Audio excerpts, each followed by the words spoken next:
a lot of our audience was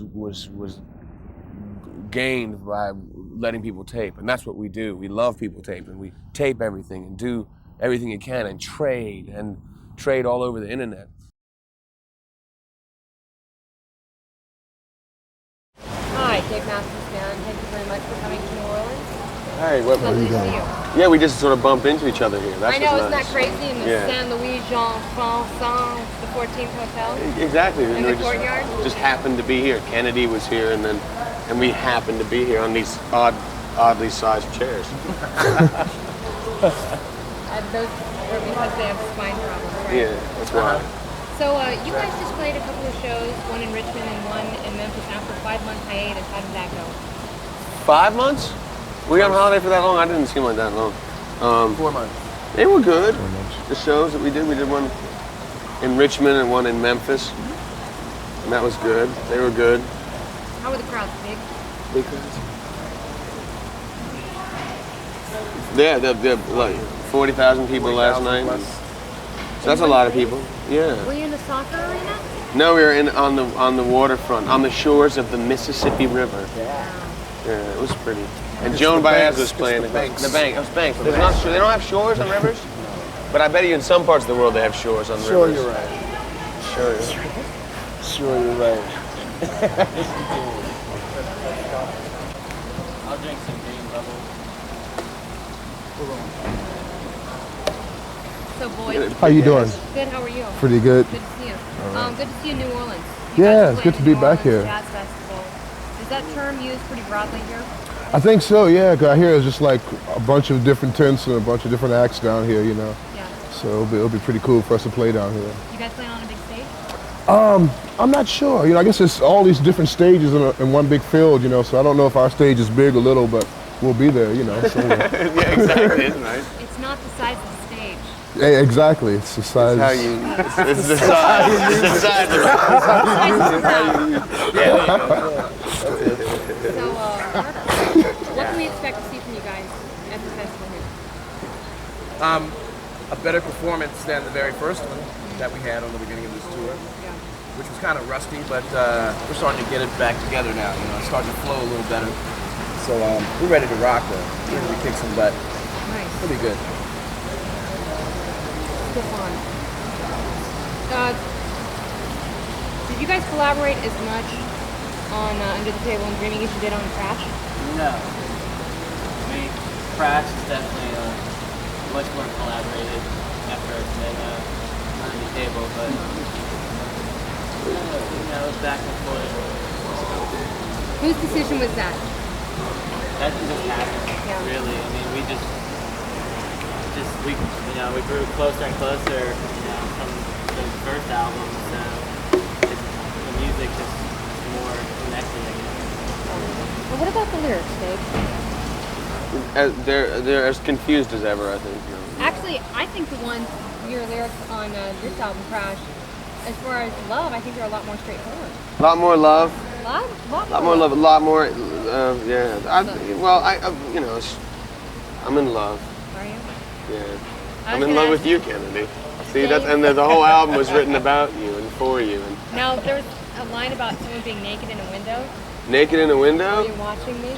Yeah, I was. I stalked you there at your house. You and Sean Hinckley. Yeah, we were all, yeah. And it was, I thought I'd send the album out to you and then hope that you'd react positively. And seeing you've broken the subject open, I guess I had to tell you. You've really put your heart out there on this one. Yeah. I think. Yeah. Why don't you collaborate more on the lyrics? Uh, I mean, you maybe did on we the will. first song? Oh yeah, on the first song we did, yeah.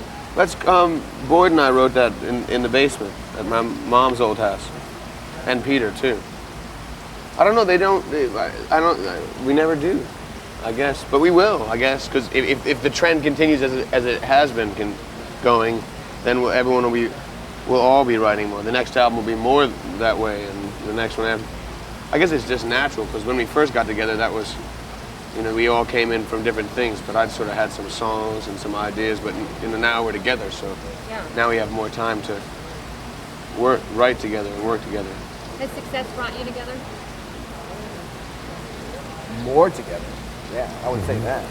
We've always been together. I mean, from day one, trying to make things happen. And not trying to be, superstars or anything, but just trying to create. So yeah, we've always been together. This thing here that's happening now to us is just putting the glue to it all, I guess. It's making it more stable, I guess. How has selling so many millions of records affected the band personally? Larger bank accounts. That's about it. I mean, I feel the same. I don't feel any different from the days when we didn't have any money, Yeah. And we still don't have a whole lot of money, but I guess we're more comfortable than we were 4 or 5 years ago. Yeah. Yeah, it's better than $50 for everybody to share in a glass of wine. Oh yeah. I mean, it's better than that. That's right. So I mean, there's a change. Yeah. Has the progression been pretty slow, Leroy, as far as selling albums and gaining fans and playing bigger and bigger shows, or has it happened too fast? I don't know because I never really did this before. So, I mean, as has happened, I guess that's natural, right? Yeah. It's What cool. happened I mean, you sold 100,000 copies of Remember Two Things, right? Yeah. And then how many did you sell under the table? But then they went up too. So did the old album sold more too. So it seems like we've been, I guess, more focused on driving around in buses and playing music than the other stuff. So the other stuff sort of is happening regardless of us, in a way. We just play. It's What cool. happened I mean, you sold 100,000 copies of Remember Two Things, right? Yeah. And then how many did you sell under the table? But then they went up too. So did the old album sold more too. So it seems like we've been, I guess, more focused on driving around in buses and playing music than the other stuff. So the other stuff sort of is happening regardless of us, in a way. We just play and then go and then play, and I feel sort of like we do our part. It's kind of central, but then you're sort of on a roller coaster, like, oh, look, whoa, okay, this is, and then all of a sudden we're next to Kennedy, and then it's like, I'm really freaked out because I'm next to you and everything. You're nice to see you and everything. If only you were next to B. Arthur. B. Arthur. Yeah, I think that's really a hallmark of success. Why did you decide to re-record songs from the first album? For this album? Somebody else always does that, doesn't it? It's not us, right? Kiss to Death. Hey, and that's the baddest band that's ever walked. They have better costumes than us. They have way better costumes. You know why they let Paul in the band? He fit the suit. Really? Still? He looks good. Paul Stanley has had more plastic surgery. Has he been, really? Been put together? He's like Cher. Me and Cher are the same person. Ouch. No, I mean that in a good way. Men. Was there a lot of pressure for a speedy little follow-up to Under the Table and Dreaming? Were they like, come on, let's go on this? No, the opposite. I think they were like, they didn't, the record company, at least there was forces that said, no, let's milk the other one longer. So Really? I think we were more keen, we wanted to get into the studio and make another record fast. More than anyone else did. Because getting tired of, not because we didn't like on it, but just because, want to make another one. Want to make another one now. Want to make another one again, now. So you guys spend so much time on the road when you find time to write? On the road. Sound In the bus? check. Yeah, sound checks. In the bus, in hotel rooms. And then when we're off, everybody has lots of ideas, so the ideas all come together on the road, even if everyone has different, sort of, if I'm starting a bass line, I'm trying to write a song, and Dave's doing something, and Carter's doing something, and Roy and Boyd. We can sometimes, throw in what we've been working on at home, on the road. Yeah. You have the nicest whistle I've ever heard. The only time I've heard a whistle quite as nice was a cab driver once, who actually had recordings of himself whistling. Thank you. Not a problem. So I'm gonna ask you all this question. We're gonna go from boring to boring. What was the first time? What is your first memory of being just profoundly affected by music and going, that is my life. That is what I have to do. When I got paid the first time, I think. No, I guess when I was a kid, you know, when I first discovered the violin, you know, and I was like in the 6th grade, you know, and just hearing taking classical music and classical concertos and hearing how beautiful the violin was, you know, and that's sort of when I knew that my life was going to involve this instrument, you know. So I guess it was, you know, when I was about 11 or 12, you know. Was that a cool instrument to be playing then? No, it wasn't, you know. It was sort of an accident, you know. I wanted to play the guitar, you know, and I thought that a class that set strings would be a guitar class, but there was no guitar to be found. So I just really chose the violin just because it was there, you know, and it was, but I really grew, you know, fell in love with it, you know. So who was your favorite composer?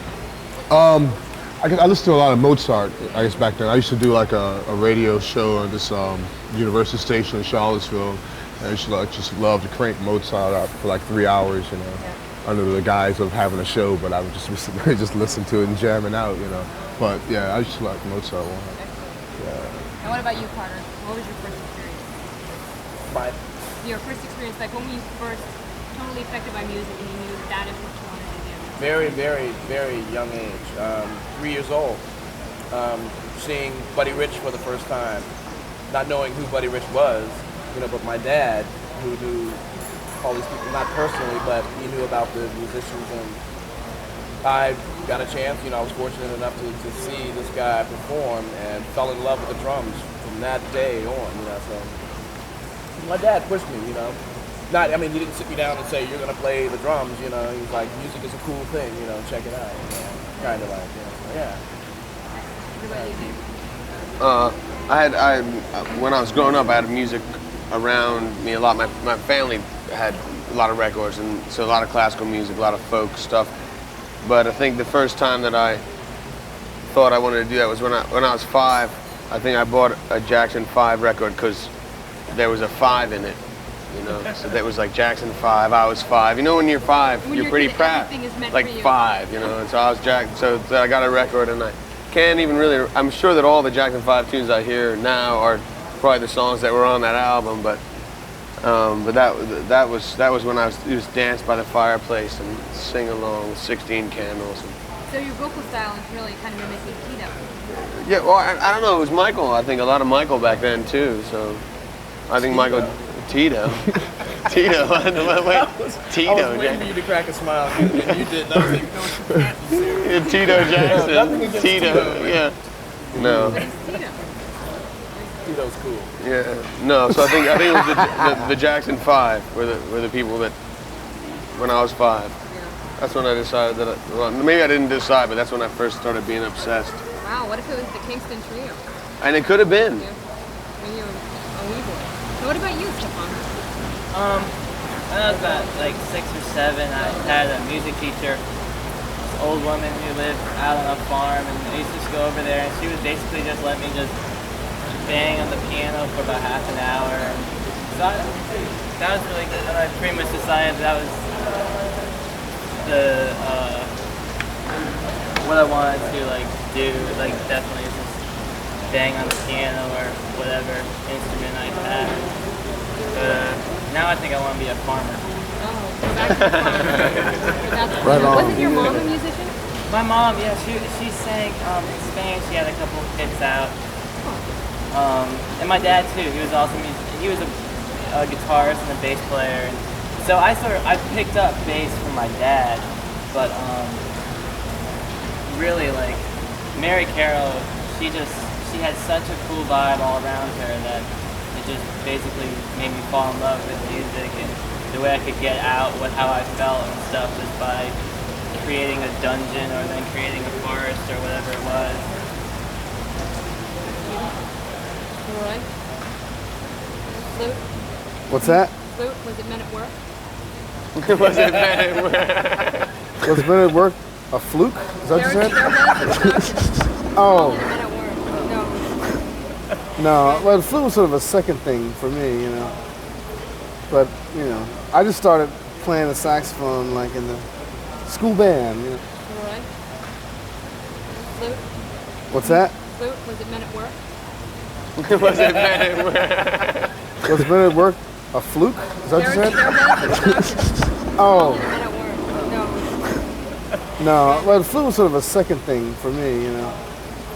But, you know, I just started playing the saxophone like in the school band, you know, junior high school, a beginning band. And I had a really cool teacher though, this guy Elmer Sampson. Yeah, really Good cool. name for a guy though. Good to go. That sounds like a guy that could go all night on the sax. He's a trombone player, Oh, he's a trombone player, see? So he play on the Elmer. awesome trombone player. But you know, it was just always fun, and it's still fun. And everybody should play a musical instrument. It's everybody should. It's great. Our parents tried to force us to play the piano. We had this piano teacher named Mrs. Albus, and she had a really long neck. And she thought we were little brats. She sucked. So I picked up the flute. So I picked up the flute. So you still play the flute? No, my brother sold it to buy pot. Damn! Man. Flute. Flute? He's playing the Tinsley flute over there. The Tinsley flute. Oh. Should have told her about the organ. The organ? The organ. Yeah. We're playing that organ again. Carter's Sounds playing like you have a better handle on that than most people. Is he going there? He headed straight for it. He likes roses on his piano, but he preferred tulips on his organ. Oh, thank you very much. Thank you. How did you? Okay, I just heard you say Dave, so I was Okay, paying I thought you were attention flirting all me, of a like, sudden. how dare you make a joke like that? No. How did you come to write Cry Freedom? How did I come to write Cry Freedom? Well, it's I saw the movie Yes. Cry Freedom, yeah, and it was a good. I didn't really like the movie that much, but I liked the name. Thought it was a pretty good movie. But I thought that the guy who wrote the book Biko, which is what the film Cry Freedom was taken from, Yes. Now, didn't, he wrote well. didn't Denzel Washington play Tim Reeve on that? Yeah, he did, and he had a pretty good accent. I mean, he did a really good job of acting it, but his accent was good. No, Kevin Costner and Robin Hood. No, yeah, Please. yeah, that wasn't not better accent than that. But I thought. But anyway, so I liked the name of that film, and then I thought I started off by writing a song about South Africa, but then I thought that was the way the tides were going over there. At least the things were going to change a lot. So, but it wasn't only for that reason. I also thought that the song could be more applicable if it wasn't like preachy and just about one thing, and maybe. So then I thought make it apply more personally to people. So it was inspired by the situation in like I guess 1990 in South Africa, and but then it changed up just being more of a personal thing. But that's a grand country now. I went over there recently. There's a lot of problems, but boy, is South Africa jamming at the moment. They got the coolest president in the universe, Nelson Mandela. He should rule the world. That's Well, he's so crazy, though. yeah. That's why I told her to get the hell out of here. Get the hell out of here. Get the hell out. Some of the world, they say. Hmm? Some of the best surfing in the world. There's some great surfing in South Africa, and there's a lot of bugs too. I was over there, a lot of bugs. There was flies. We were having a barbecue there. They called it a braaivleis, and there was flies all over. Boy, South Africa jamming at the moment. They got the coolest president in the universe, Nelson Mandela. He should rule the world. Well, he's so crazy, though. yeah. That's why I told her to get the hell out of here. Get the hell out of here. Get the hell out. Some of the world, they say. Hmm? Some of the best surfing in the world. There's some great surfing in South Africa, and there's a lot of bugs too. I was over there, a lot of bugs. There was flies. We were having a barbecue there. They called it a braaivleis, and there was flies all over the meat before we put it on the fire. And I was like, wow, there's a lot of flies on the meat. And then my friend said, just pretend you're in Africa. That's what he said to me. There's flies in Africa, tons of them. There you go. There was a bug on my neck last night at Cape Halls.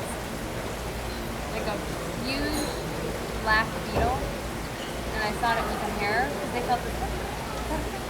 So the guy sitting across from me just kept going. Because he didn't want to say, oh, there's a big black bug on your neck. So he just kept going like. And I was like, what are you doing? So I go like.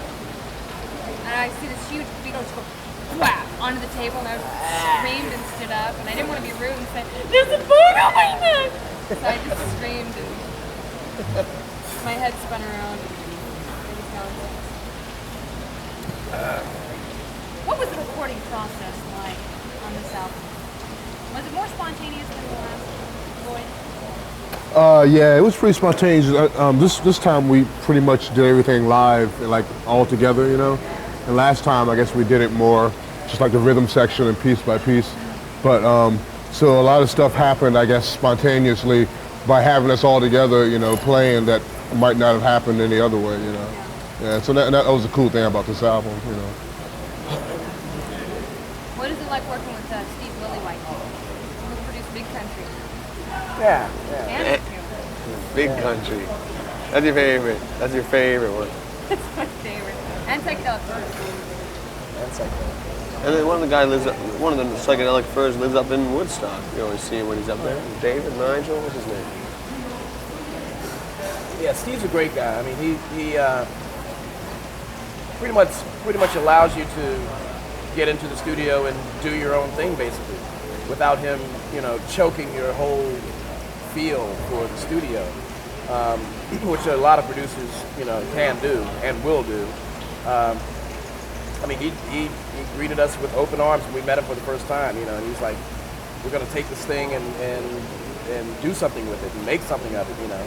That's exactly what he did, without making us have to change the way we performed or change the way we played or change the structure of the tunes or anything, you know. We just went in there and he put his little magic to it and it came to life, you know. Is he a very technical producer or kind of a broad stroke, set the vibe kind of guy? He ain't all that technical. Not as technical as you would think. Familiar enough to. What did he say though? What did he say that when that one guy came into the studio last year and said, Steve, what kind of reverb unit do you prefer to use? Do you like these 6, 7, 5, or the 7? And Steve goes, I like that one. Why? Because it's there. But I think he pretends. Yeah, he pretends. I think he knows much more about it. All right, let's go. Boyd, what happened the other day when you missed the bus? Did I miss the bus the other day? No, we haven't had a bus. No, we haven't had a bus. You missed your own bus. I did? You had to run a mile and a half? Oh, last night. Oh, I almost missed the gig last night. I was a little late leaving the hotel. And there was a little bit of traffic. And then my cab couldn't get me to the stage. There were like 2 stages, but there was like a big field dividing the 2 stages, so about 2 miles long. So I had to run in cowboy boots and with a bag over my back, sprinting to get to the gig on time. But we made the gig on time. yeah, he ran. I was drenched in sweat, but we made the gig. Yeah, BT ran into the gig. He ran into. He's like,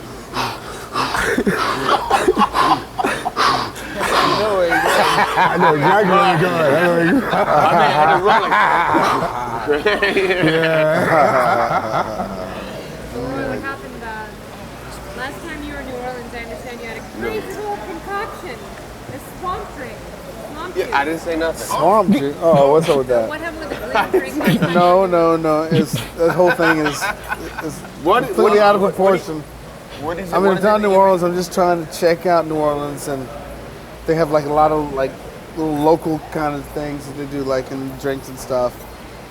And most of them are very good, but everybody else was scared to drink them. What was the stuff that you had? The green stuff in the bottle with the grain alcohol in the Hand grenade. Right. Hand grenade. What happened after you drank it? He doesn't know. He doesn't know, but we know. Because we were there. It's very nice. A light bouquet, great texture. If you swirl it, it's very nice. How did you guys all meet? The Millers. Miller's, yeah. The three of us, Leroy, Boyd, and myself, we grew up in the same neighborhood. In Virginia? In Virginia, yeah. I moved away when you were living. Yeah, when I used to come down and see you play the Secrets all the time. Right. When I moved to Charlottesville in '86, I knew Stefan and Roy. I knew Roy for the longest, since like '86 to '90. Just because he used to play in a bar that I bartended at and waited tables at, and I knew Stefan through another friend, a mutual friend of ours, but I didn't know Carter. I used to just go look in Carter, go, he's so good on the drums. I like him. He's great on the drums. And I knew Stefan and Roy. I knew Roy for the longest, since like '86 to '90. Just because he used to play in a bar that I bartended at and waited tables at, and I knew Stefan through another friend, a mutual friend of ours, but I didn't know Carter. I used to just go look in Carter, go, he's so good on the drums. I like him. He's great on the drums.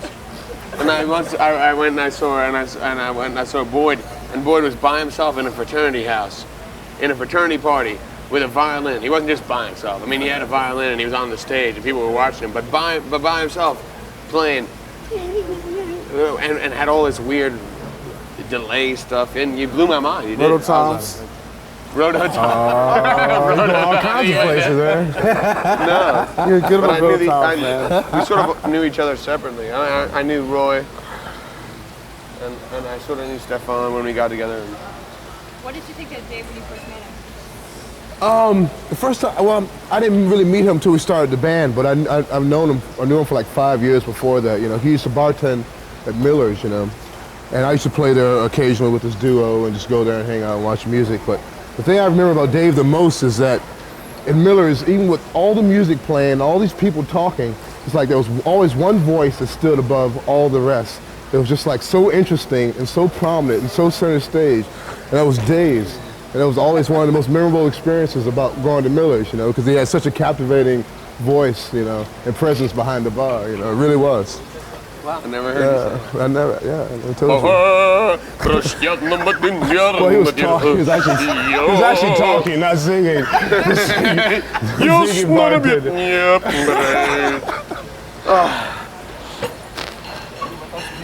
No, I'm just Stefan, drunk. do you want to compliment anyone else in the band? Compliment? Yeah, everybody. Compliment? Are you kidding me? You're fucked. Who's your favorite in the band? Trying to get a war going. Yeah. I like Carter. I don't like Boyd. Boyd's an asshole. All right. When you guys go into the studio, how many songs do you go in with? How many did you go in with tracks? A lot more than we did. A lot more than we did, yeah. I mean, it sort of unfolds. Even like the first album, on the first album there was more ideas about what people wanted us to record, so we kind of did that way. But this, at least the Under the Table album, but this album was sort of no idea. We just went in and then started working on stuff, kind of loosely too. It was this album was much more that we got together and we made it. You know, it was everyone was together. The last time it was Steve was a good coach and we hadn't made an album together. But this time with Crash, it was us. It sounds like us too when I listen to it. We're having a ball. It sounds like us more than just because everyone was in the same room facing it. There was Boyd was there and Carter was there and Stefan was over there and Roy was over there. So we were all kind of together. Tim was there, the other guitar player, and we all played the music together. So this album it was more like we were making music and everyone was together. The last time it was Steve was a good coach and we hadn't made an album together. But this time, with Crash, it was us. It sounds like us too when I listen to it. We're having a voice sounds like us more than just because everyone was in the same room facing it. There was Boyd was there, and Carter was there, and Stefan was over there, and Roy was over there. So we were all kind of together. Tim was there, the other guitar player, and we all played the music together. So this album was more like we were making music, and Steve and people in the control room were catching stuff, and then Steve every once in a while would come bouncing out like a little fairy and bounce around in the studio and go ooh ooh ooh, and that with that fascinating English style. You mean that like little nymph, right? Yeah, little nymph. He's got doesn't he make a great dance? Yeah, that's it. What is that dance he does? What is that dance? It's like it looks like he's all backwards. Where is he, that English puff? Which songs did you guys write in studio? I mean, is there anything that you kind of, in the midst of playing, you threw something together and went, hey, that's good. Let's call this one Too Much. Yeah, well, sort of Too Much. That was one of them. Yeah, Too Much and Crash and Let You Down. Well, although I mean they'd been sort of worked on before by less of us, but when we got to the studio, there was definitely Crash, Too Much, and Let You Down, and in a way 41. Right. And then we changed songs that we've been doing for a while. Two Step we rewrote, and we did a lot of changing in the song of how the songs have a lot of writing happen in the studio too. Is that where most of the collaboration happens? Like you do things separately, then bring them together in the studio? Well, not only in the studio, also on the stage, because we do a lot of writing when we're on the road, or we have things that we've been working on while we've been off the road, and then we get on the road, and during sound checks we have an hour, a couple hours, and then everybody plays together, and then things come out of that, and then glue them together. I think it's going to happen more and more, but I think that's sort of how some of the album happened as well. Was this album as satisfying to record for you as much as Under the Table and Dreaming were?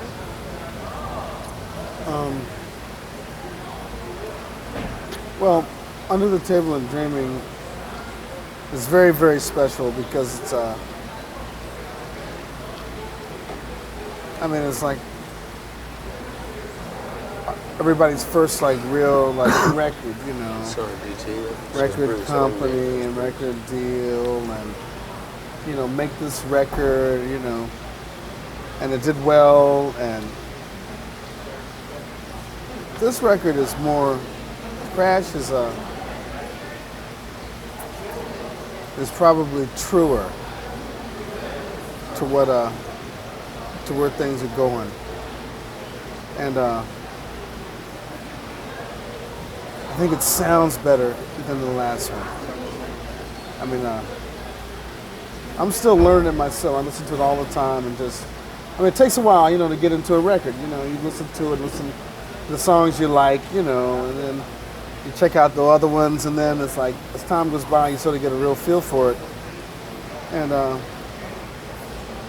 have to say, I feel pretty satisfied. I feel like we did a really good job, and I'm just psyched for the next one, because this one just sort of showed like a lot of ways, areas we can go in the studio, and so I think it's a good record. I hope people like it. Do you think?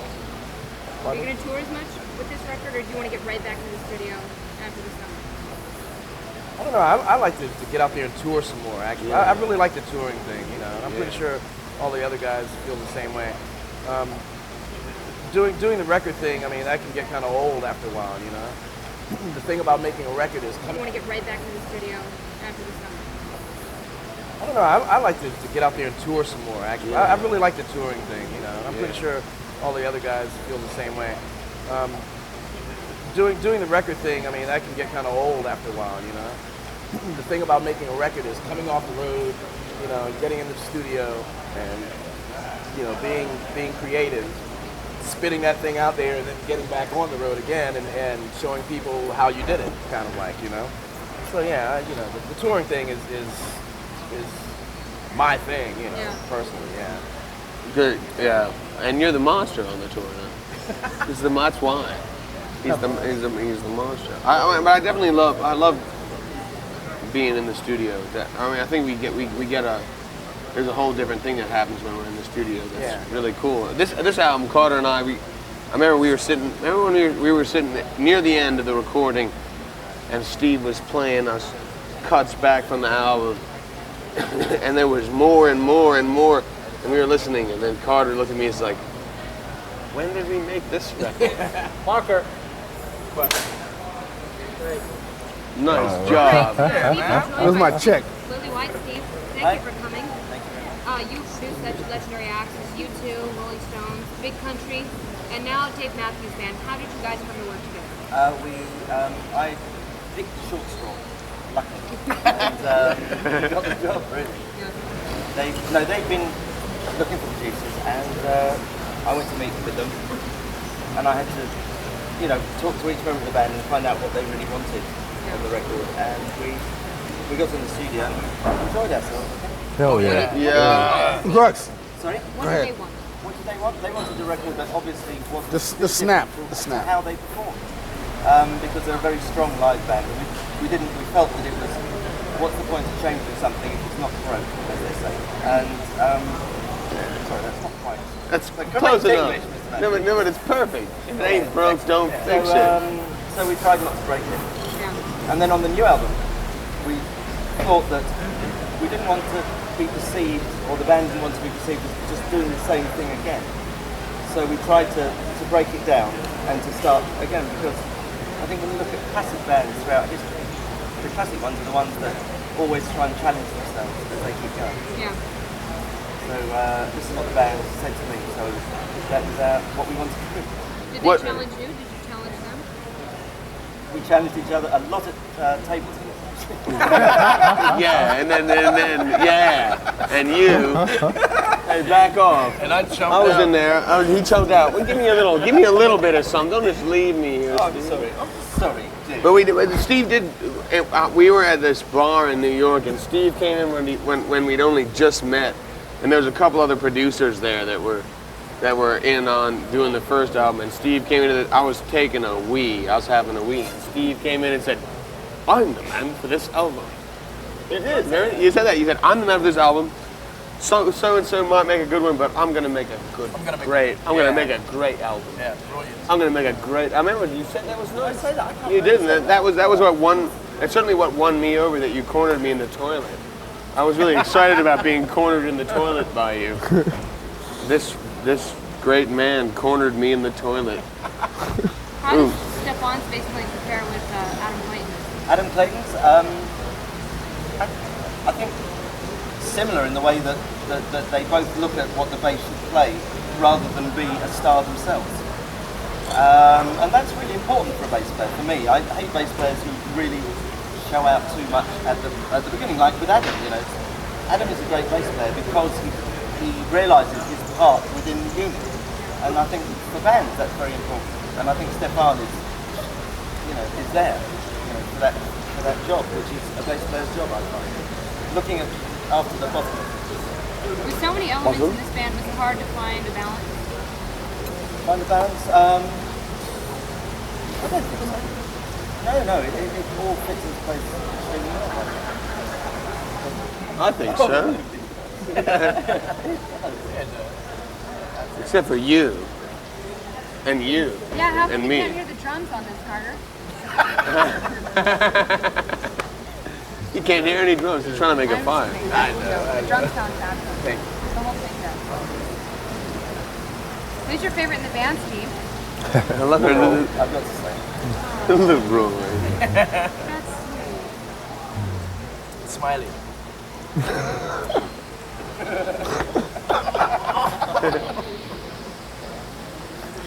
No. I don't mean that. You know. Well, I think that's it. It's hot as hell out here.